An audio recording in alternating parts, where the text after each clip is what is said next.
Hello friends, welcome to my YouTube channel. अगर मैं आपसे ये पूछूं कि क्या कल के दिन यूपी एक अलग राष्ट्र बन सकता है या उत्तराखंड एक अलग राष्ट्र के रूप में उसको मान्यता मिल सकती है, तो देखिए इस सवाल का जो जवाब है वो छुपा है हमारे संविधान के आर्टिकल 1 में। ठीक है, देखिए आर्टिकल 1 हमारे कॉन्स्टिट्यूशन के पार्ट 1 का एक इम्पॉर्टेंट आर्टिकल है। हमारे संविधान में बहुत सारे पार्ट्स दिए गए हैं और उन्हीं पार्ट्स में से सबसे जो पहला पार्ट आता है पार्ट 1 होता है और इस पार्ट में कुछ आर्टिकल्स हैं, आर्टिकल 1, 2, 3 एंड 4। ठीक है, तो इस आर्टिकल 1 को ही हम क्या करेंगे, आज इस लेक्चर में पढ़ेंगे। ठीक, पार्ट 1 की अगर मैं बात बताऊं तो पार्ट 1 को किस नाम से जाना जाता है? The union and it's territories. The union and it's territories क्या है? हमारा संघ और उसका राज्य क्षेत्र कहलाता है। ठीक है, तो इसका जो पार्ट आर्टिकल 1 है, आर्टिकल 1 बात करता है, देखो आर्टिकल 1 में कुछ क्लॉज दिए गए हैं और उसके बाद में सब कुछ सब क्लॉजेस भी एग्जिस्ट करते हैं। ठीक है, तो सबसे पहला जो आर्टिकल 1 का जो क्लॉज 1 है वो बात करता है दो चीजों के बारे में। एक बात करता है हमारे पास नेम ऑफ द कंट्री। ठीक है, नेम ऑफ द कंट्री के बारे में बात करता है कि भाई हमारा जो देश है उस देश का क्या नाम है। तो उस देश का नाम क्या है? इंडिया है या भारत है? ठीक है, इंडिया है या भारत है? तो देखिए इंडिया और भारत दोनों ही हमारे देश के क्या हैं, नाम है। देखिए यहाँ पे लिखा गया है India that is Bharat shall be a union of state. India जो कि क्या है, भारत है, तो इसका मतलब क्या है, दोनों ही नाम हमारे देश के हैं। अब इस चीज को लेकर के कोई डिबेट और डिस्कशन नहीं है कि भाई इंडिया है या भारत है, तो दोनों ही हमारे देश के नाम है। ठीक है, तो ये क्या है आपका सबसे जो इंपॉर्टेंट चीज है क्या है कि name of the country clear हो जाता है कि दोनों ही हमारे देश के नाम है। दूसरी बात इसमें ये कही गई है कि भाई हमारा पॉलिटिकल सिस्टम किस तरीके का है। ठीक है, पॉलिटिकल सिस्टम किस तरीके का है, तो यहाँ पर जो हमारा पॉलिटिकल सिस्टम है वो है यूनियन ऑफ स्टेट्स। क्या है हमारे पास? Union of state. संविधान निर्माताओं ने यूनियन ऑफ स्टेट को फॉलो किया instead of federation of state. हमने फेडरेशन ऑफ स्टेट को नहीं एक्सेप्ट किया है। ठीक है, हमने किसको एक्सेप्ट किया है? यूनियन ऑफ स्टेट को। देखो अगर हम मीनिंग बात करूं कि फेडरेशन और यूनियन का मीनिंग क्या होता है, तो दोनों को ही संघ कहा जाता है। दोनों को ही क्या कहते हैं? हम संघ कहते हैं। हिंदी में दोनों का मतलब संघ ही होता है, लेकिन दोनों में बहुत बड़ा डिफरेंस ये है कि देखिए कि अगर मैं फेडरेशन की बात करूं तो फेडरेशन एक ऐसा पॉलिटिकल सिस्टम है where independent state come together to form a nation, कि छोटे छोटे स्टेट्स आकर के क्या कर रहे हैं, अपने आपस में एक समझौते के माध्यम से जुड़ रही हैं, अपने आप को क्या कर रही हैं, अपनी इंडिविजुअल कैरेक्टरिस्टिक्स को फॉलो करते हुए अपने आपस में क्या कर रहे हैं, गठजोड़ बना रही हैं और उसके थ्रू एक फेडरेशन का फॉर्मेशन कर रही हैं। तो यूएसए में भी इसी तरीके से हुआ। स्टार्टिंग में कुछ स्टेट्स क्या कर रहे हैं, एक तरह से ज्वाइन हुए हैं और बाद में धीरे धीरे करते करते उसमें और भी स्टेट्स ऐड ऑन हुए हैं और अभी जो करंटली उसमें 50 स्टेट्स हैं। ये जो स्टेट्स हैं हर किसी का अपना फ्लैग है, हर किसी की अपनी रहने वाले नागरिकों की अपनी जो सिटीजनशिप है, अपनी नागरिकता है, लेकिन फिर भी वो क्या कहलाते हैं? यूएसए के सिटीजन कहलाते हैं। इसका मतलब है इन 50 स्टेट्स ने क्या किया है, आपस में मिलकर के एक फॉर्मेशन क्रिएट किया है, एक असेंबल हुए हैं एक तरीके से, ऐसे समझिएगा। ठीक है, हालांकि ये जो हर एक स्टेट है जिस समझौते के माध्यम से जुड़े हैं उसी समझौते को तोड़ करके ये वहां से बाहर निकल सकते हैं।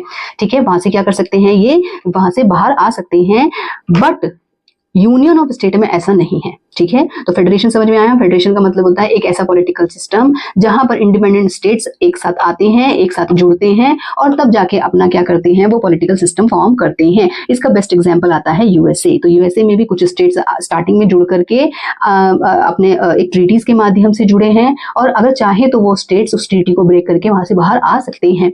अब यूनियन ऑफ स्टेट इस तरीके से समझा जाता है कि कंट्री पहले से एग्जिस्ट कर रही थी, उसी ने अपने एडमिनिस्ट्रेटिव फीचर्स को या फिर अपनी मतलब प्रशासनिक व्यवस्था को सुचारू बनाए रखने के लिए उसको क्या कर दिया, छोटे छोटे टुकड़ों में डिवाइड कर दिया। जैसे यूपी की डिमांड की जाती है, यूपी बहुत बड़ा स्टेट कंसिडर किया जाता है, तो यूपी के लिए डिमांड की जाती है कि इसको कुछ और स्टेट्स में डिवाइड कर दिया जाना चाहिए। ठीक है, तो पहले से कंट्री एग्जिस्ट कर रही थी, इसने छोटे छोटे स्टेट्स को फॉर्म कर दिया है। ठीक है, तो यूनियन ऑफ स्टेट क्या होता है? A political system where the nation existed first and states were created later by the union. पहले नेशन एग्जिस्ट कर रहा था लेकिन बाद में क्या हुए हैं, उसी में से स्टेट्स बने हैं और इन सब चीजों को मिलाकर के क्या कहा है, यूनियन का नाम दिया है।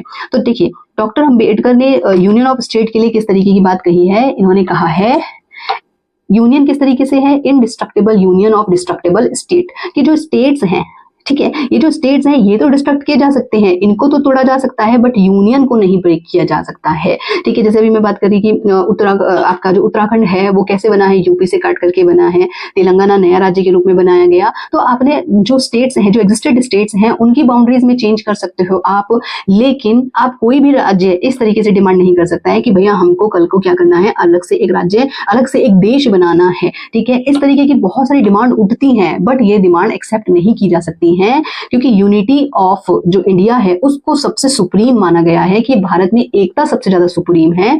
इंटरनली आप उसमें जो आपके जो राज्य हैं उनकी बाउंड्रीज में कम ज्यादा कर सकते हो, बट यूनियन को इंडिस्ट्रक्टिबल कहा गया है। ठीक है, यूनियन क्या है, अखंड भारत बोला जाता है ना, इसीलिए बोला जाता है।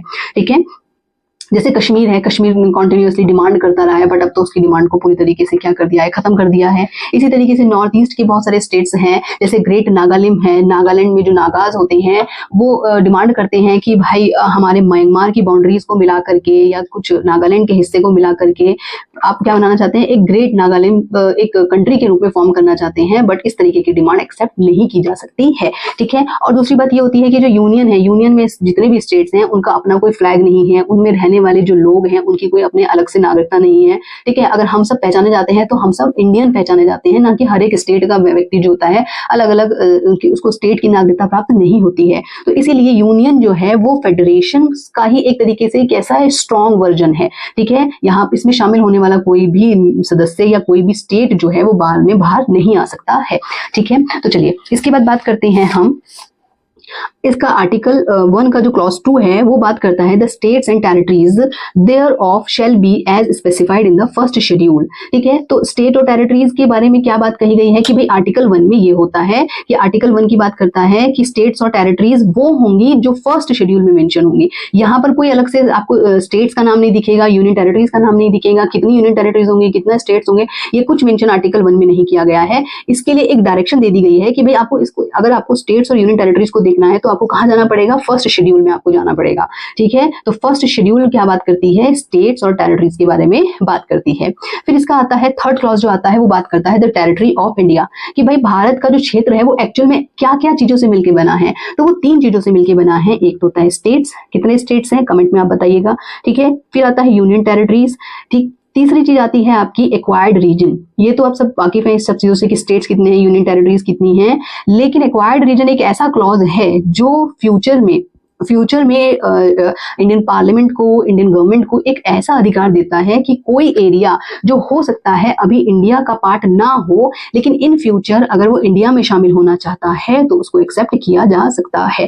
ठीक है, तो ऐसा कोई रीजन, जैसे सपोज करो मैं बात करूं पाकिस्तान में इंटरनल डिस्प्यूट्स बहुत सारे तरीके के चल रहे हैं, अब इसमें से कोई टेरिटरी अगर इंडिया का पार्ट बनना चाहती है तो उसके लिए क्या है, आपके प्रोविजन यहाँ पे दिया गया है कि such other territories as may be acquired, ऐसी कोई भी टेरिटरी जो भारत एक्वायर्ड करता है वो भी भारत का हिस्सा हो सकती है, वो भी टेरिटरी ऑफ इंडिया में कंसीडर की जाएंगी। ठीक है, तो चलिए इसका एक बेस्ट एग्जांपल है आपका सिक्किम। ठीक है, तो सिक्किम पहले इंडिया का हिस्सा नहीं था, यहाँ पे चौग्याल राजवंश था। 1975 में अमेंडमेंट, कॉन्स्टिट्यूशनल अमेंडमेंट के द्वारा सिक्किम को इंडिया में शामिल किया गया और ये 22वें राज्य के रूप में, 22nd राज्य के रूप में इंडिया में शामिल हुआ। ठीक है, तो इस तरीके से जो ये सारे प्रोविजन है वो क्या बता रहे हैं कि टेरिटरी ऑफ इंडिया में क्या क्या चीजें शामिल होती हैं। तो टेरिटरी ऑफ इंडिया में स्टेट्स आते हैं, यूनियन टेरिटरीज आते हैं, और ऐसा कोई भी क्षेत्र जो भले ही उस समय भारत का हिस्सा नहीं हो, लेकिन इन फ्यूचर अगर भारत में शामिल होना चाहता है तो उसके लिए भी क्या है, आपके ओपन डोर एग्जिस्ट करता है।